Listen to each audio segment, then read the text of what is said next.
Hey guys, welcome back to our channel. I'm Chris, And I'm Lyra. and today we're reacting to SpongeBob Conspiracy number 2, the television theory. Woo! And guys, you watched the last one, and if you haven't, it will be up here. But the Squilliam theory really took us by surprise, guys. We did not expect this. We kind of knew like Squilliam has to be a hater from to Squidward, right? Mm-hmm. He has to be a hater because every damn second that we see Squilliam, he's like even creating like these fake things to get into Squidward's head. And he knows Squidward like more than anybody, because they grew up together. They obviously had a So he knows what to do to make Squidward mad or happy or what is he like or something like that. So Yeah. So guys, if you haven't watched our reaction to that, it will be in the description below. With that being said, like this video up. If you give us 40 likes, we will continue to the Mrs. Fluff theory. Okay, guys? We will continue. This has been great. Alex Bell, you doing your thing. Also, comment down below your favorite moments of the video. Let's start the video. Let's go. The show SpongeBob SquarePants is not what you think it is. There is a secret group of puppet masters who are always watching the citizens of Bikini Bottom and pulling the strings. Hidden within Bikini Bottom are spies that keep an eye on the characters and make sure everything goes to plan. This is a conspiracy that will fundamentally change the way you look at the show SpongeBob SquarePants. Okay, I definitely need proof for that. Right? Right? Yeah, that sounds creepy. Yeah.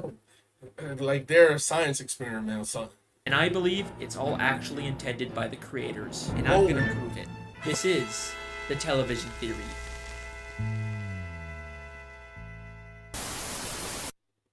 You guys had a great reaction to my Squilliam Fancyson theory, and I had a lot of fun making it. Squilliam, you lying, deceiving bastard! I didn't even realize that! But trust me when I say that what I've discovered this time... He ruined a lot of lives, man. A lot of childhood lives creating this, because damn, even we was taken back at that. Even at the ending, too. ...is much, much bigger. To start this theory, we have to go back to the very beginning of the very first episode of SpongeBob SquarePants. Ah, the sea. So fascinating. So wonderful. Here we see Bikini Bottom, teeming with life. Home of one of my favorite creatures, SpongeBob SquarePants. Yes, of course he lives in a pineapple, you silly. So let me ask you a question. Who's speaking in this clip? Well, obviously that's just the narrator. We hear his voice many times throughout the show. Ah, Goo Lagoon. A stinky mud puddle for you and me. Ah, the Krusty Krab. Through these doors pass all the many kinds of... Every time you hear the narrator, you know it's going to be a classic episode, right? You just know it's going to be a great episode when you hear the narrator. Because he introduces everything. Like, I don't know. It's just legendary stuff.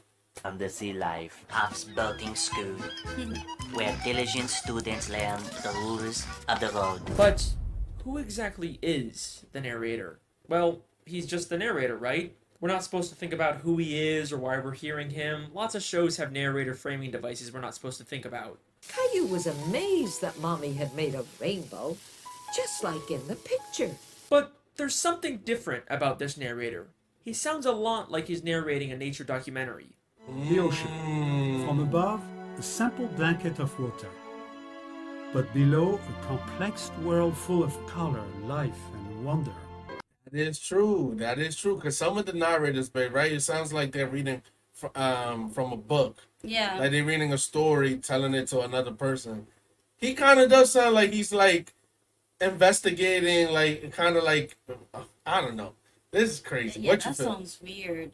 That's crazy. Don't ruin our childhood, please. Ah, the sea. So fascinating. So wonderful. Here we see Bikini Bottom, teeming with life. What if I told you that he's not just some random disembodied voice? He's an actual character in this universe. Here we are again at the Bikini Bottom boating school.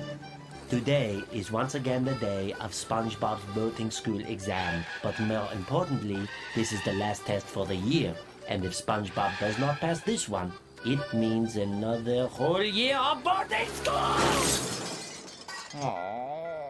SpongeBob literally crashes into the fourth wall, and we actually get to see the narrator and the camera he's been filming with. The show SpongeBob SquarePants is not just a cartoon. Everything we see is a part of a nature documentary television show being filmed by scuba divers. And if you're still not convinced, I searched really hard and found an old SpongeBob DVD bonus feature that basically confirms everything. Since before time even existed, land-loving scientists have tried to learn the secrets of intelligence. Their studies led them to the sea, where the citizens of one undersea colony demonstrated a genius so enormous, the scientists felt compelled to record their actions for use in teaching mankind how to live better. The name of this miraculous place?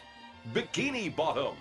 Poring over the mass of brainy masterminds scattered about this strange land, the scientists chose 6 Bikini Bottom residents at random to study. As the scientists marveled at the advanced knowledge and superior intellect of these 6 creatures, I went to college!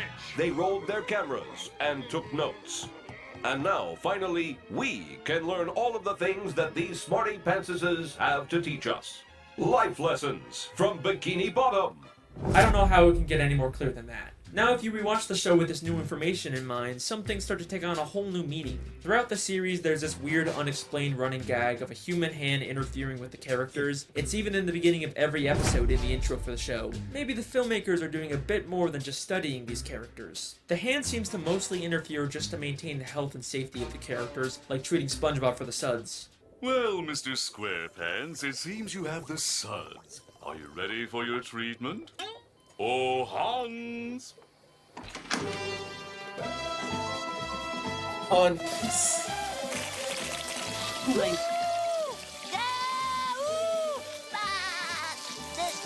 That's It crazy. makes sense that the filmmakers wouldn't want to risk the safety of their main character. After all, there's no show without SpongeBob, but that's not the only reason why they interfere. Season 3, Episode 16, I Had an Accident, is infamous for having one of the most absurd, confusing endings in the entire show. It ends with a real gorilla suddenly coming out of a Patrick costume and attacking the characters. A real gorilla? Huh? Yeah, that was crazy, right? Then as soon as SpongeBob begins to question the logic of the scene, this happens. What's a gorilla doing underwater in the first place? Oh, well, it's funny you should... I mean, see, George, they're onto us! Let's get out of here.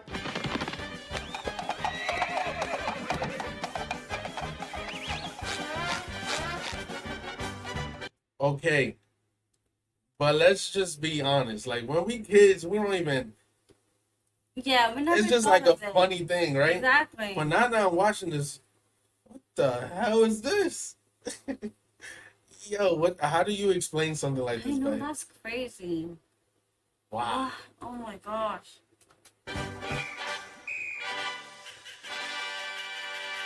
It's a TV show. SpongeBob is a weird show, but this has always stuck out as being just a little too weird. But knowing what we know now, I think I can explain what's going on here. This isn't a real gorilla.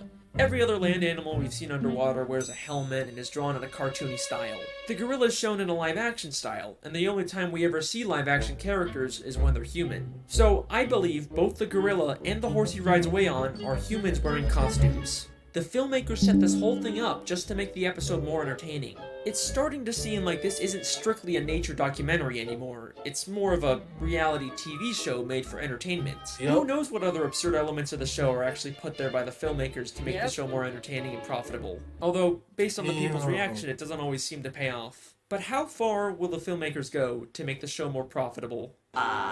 Saturday morning in Bikini Bottom. SpongeBob is watching his favorite Saturday morning show, The Adventures of Mermaid Man and Barnacle Boy, enjoying a bowl of Mermaid Man and Barnacle Boy bland cereal, and wearing the official Mermaid Man and Barnacle Boy Blackfist biters. If we think of this as a television show, this sounds an awful lot like a product placement. I mean, Yup. listen to how the narrator specifically says Yo, the they collecting ads? Oh my god, they getting sponsored. I can't. Yo, this is crazy. They getting sponsored, bruh. Oh my god. full names of the products. The Adventures of Mermaid Man and Barnacle Boy. Mermaid Man and Barnacle Boy bland cereal. Mermaid Man and Barnacle Boy Blackfish Biters. Why don't you let me fix you some of this new Mococo drink? All natural cocoa beans from the upper slopes of Mountain Nicaragua, no artificial sweeteners. What the hell are you talking about? Who are you talking to? Maybe the Mermaid Man and Barnacle Boy TV show is actually from the surface world. They are human after all. It makes sense that the filmmakers would choose to highlight these popular superhero characters. The more they show, the more they're gonna sell Mermaid Man and Barnacle Boy merchandise. Hang on a second, why are Mermaid Man and Barnacle Boy the same size as all the fish in Bikini Bottom, even though humans are always shown as massive compared to fish? Whatever, I'll come back to that one later. The show doesn't even just hide product placements. In the episode Model Sponge, they literally trick SpongeBob into making a commercial for a human product. I'm ready for my close-up, Mr. Director. Very well. Lose the pants! Oh. Pants! Where's my star? What's happening? What's happening? In this scene, you'll be cleaning bathroom fixtures. Okay. So where's my cleaning utensil? Don't you get it? You are the cleaning utensil. Oh, embarrassing. No. Your bathroom is a disaster. Get it cleaned up fast with the new sponge. Household chores are a snap with new sponge. It cleans sinks. Oh no. Just look at that shine. This is just like in real life how SpongeBob is such a popular character that he's used to sell tons and tons of products. So far I've shown you that the show SpongeBob SquarePants is actually a documentary television show, but the creators continually interfere to push their own agendas and make more money. But that brings us to an important question. Do the characters know they're in a television show? Let's go back to that clip where SpongeBob hits the cameraman. It means another whole year of boarding school! What happened? Oh, nothing, SpongeBob. You just struck another pedestrian. Mrs. Puff calls him a pedestrian, which sounds more like she thinks he's just some random Bikini Bottom citizen. The different types of marine life in SpongeBob are so diverse and weird looking that it's not too hard to believe that the characters just think these filmmakers are another weird type of fish. And back to the gorilla episode, the gorilla and the horse immediately get nervous and run away when SpongeBob questions what's going on. So well, it's funny you should. I mean, see, George, they're onto us! Let's get out of here. Almost like the creators don't want the characters to be aware their lives are being interfered with. Now, there isn't a ton of footage of the characters interacting with the filmmakers, but I dug really deep and found the smoking gun that answers all of our questions. This is an old commercial from 2004 made to promote the SpongeBob movie. SpongeBob, what kind of jellyfish is that? It's not a jellyfish, Patrick. It's a spaceship. Hey guys, it's Carlos from the Zone. I was wondering if you could answer a few questions. Questions? Run for your lives! No, Pat, don't you see? It wants to learn about our world, and it's chosen us. What? Yay! We've been chosen. A submarine comes down to SpongeBob and Patrick to ask questions to promote the new movie. SpongeBob and Patrick are clearly confused by this and think the submarine is some kind of alien. They also have no idea that they're the stars of a movie. Well, thanks guys. We'll see you in the movie. Bye. Movie? What's that? I know. So I think it's pretty clear at this point that the characters are unaware their lives are being filmed and interfered with. But there are some characters that have to have some level of awareness. For example, the Dr. Fish that told the human hand to treat SpongeBob, and the Director Fish that directed the commercial for the human world. What makes these characters so special? First off, the Director Fish isn't actually from Bikini Bottom. Before he directed this commercial, we saw him as a citizen of New Kelp City in the episode Whatever Happened to SpongeBob. Out of all the characters they could have used, they specifically chose a character from out of town. Almost like the filmmakers didn't want to use anyone in Bikini Bottom so they wouldn't risk everyone finding out about the television show. Then there's the Dr. Fish. We don't know where he originally came from, but he's an extremely suspicious character. Usually he's purple, but sometimes he's orange, sometimes he's purple with orange hands, sometimes he's a pirate, and he bears a striking resemblance to Dr. Manowar from the Jellyfish Convention. And now it only hurts when you touch it. Why does he have so many different disguises and identities? What is he hiding? I believe hidden throughout Bikini Bottom are spies like this, who are aware they're in a television show and keep tabs on the main characters and make sure everything goes to plan. There's so many suspicious characters in Bikini Bottom that it could literally be anyone. The mailman, the hot dog vendor, Old Man Jenkins, it could literally be anyone. But what if I told you that the biggest spy of all isn't some random side character? It's one of the main characters of the show. Someone who's been there from the very beginning. Someone who's not even from Bikini Bottom. Someone who's not even from the ocean. That's right. Sandy Cheeks. I knew it!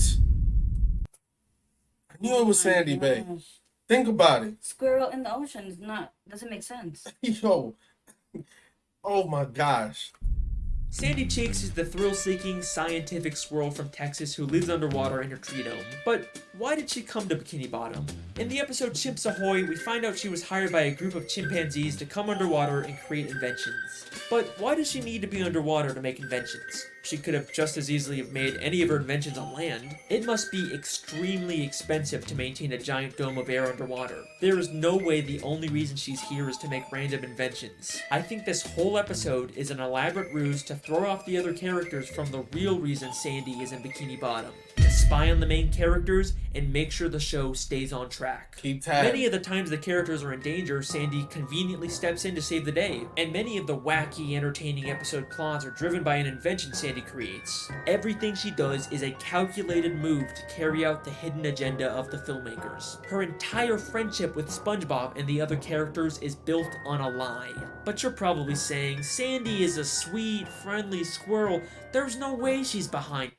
First of all, did you see her on the episode, like, when she falls asleep in hibernation? Mm-hmm. She ain't sweet, bro. No. She tear them apart. This. You're not convinced yet? That's okay, because what I'm about to show you is so mind-blowing, so karate. insanely revealing, that it's actually the whole reason I decided to make this video. Get ready for the big one.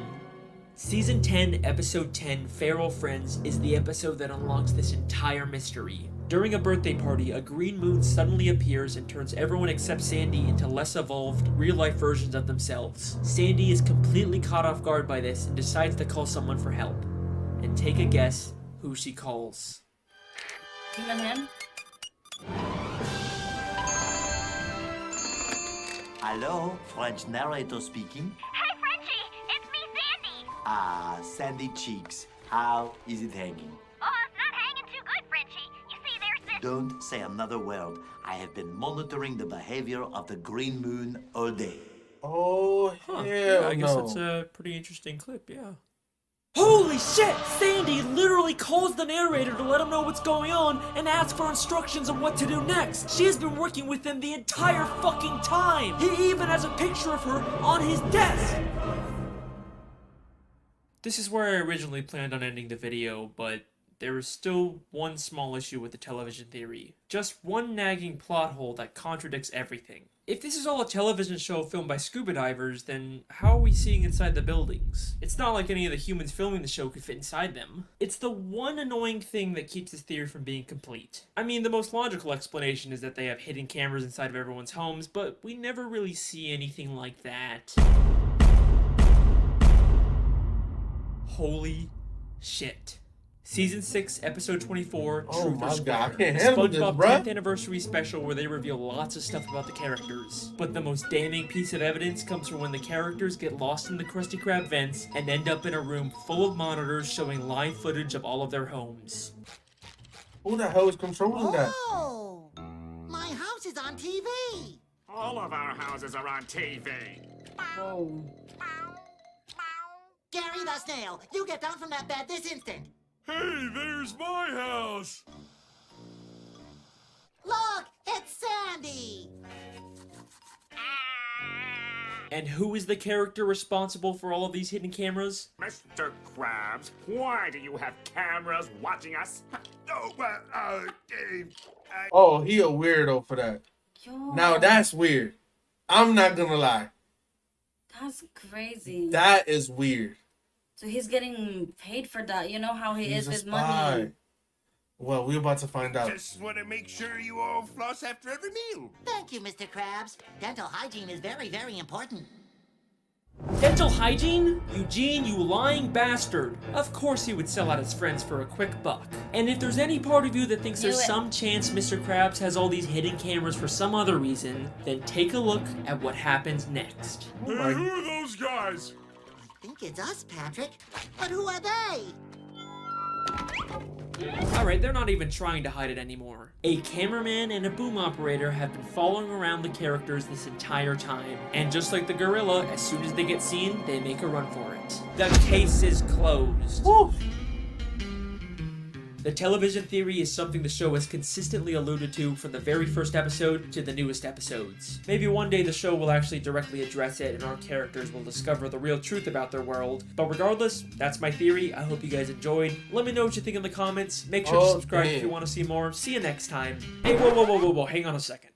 You thought I forgot about the Mermaid Man and Barnacle Boy thing, didn't ya? Alright, here's a quick bonus theory. Mermaid Man and Barnacle Boy were two superheroes that fought crime underwater and protected the sea from evil. Whether or not they actually did this or was all staged for television isn't clear, but they both spent their lives underwater until they became old and retired. But after spending so much time under the sea, they no longer fit in with human society. Plus, Mermaid Man is clearly dealing with some form of dementia and PTSD from fighting evil. But you can't retire. There's evil afoot. What? Evil?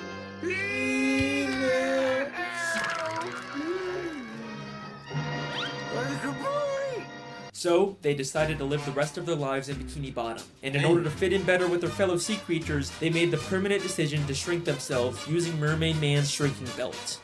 The case is closed. Again.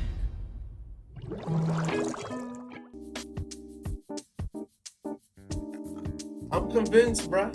Yo. I'm convinced. Too much to take in. I should have paid more attention as a kid watching these episodes, guys. I mean, you can't think that way when you was a Goodness kid. Christ. Just enjoying, but what in the world? You know who does that? Era. She would take episodes and then she would explain it. We, the normal kids, would just watch it without thinking things, you know? But damn. Every time like I watch things like this, guys, I get like mind blown. Cause like I should have thought of this. Like, why is he narrating? Like all these questions we should have been asking ourselves just to like explore our minds and stuff. But yeah, this is facts. 100% facts. They're getting watched and all this stuff. Proven too. Yeah. No, it's crazy. Sandy, bro. It's a spy. Definitely Mr. Krab because of the money. Well, Mrs. Krab is just there for the money, so he's gonna put the cameras everywhere. Hey, this dude been in their house, so yeah, he set up the cameras all right. But that's weird as hell. That is weird. That's something like I'm gonna sue you kind of weird. Like, I never want to see you kind of weird. Yeah, that's it. Like, I never want to be around you kind of weird. Like I never want to even see your name anywhere. Hit 40 likes on this video. And we will drop the next conspiracy pretty soon, guys. So, with that being said, like my girl always says, to end the video. So don't forget to smash the like button, subscribe to our channel, and turn on the notification button. And we will see you guys next time. Peace.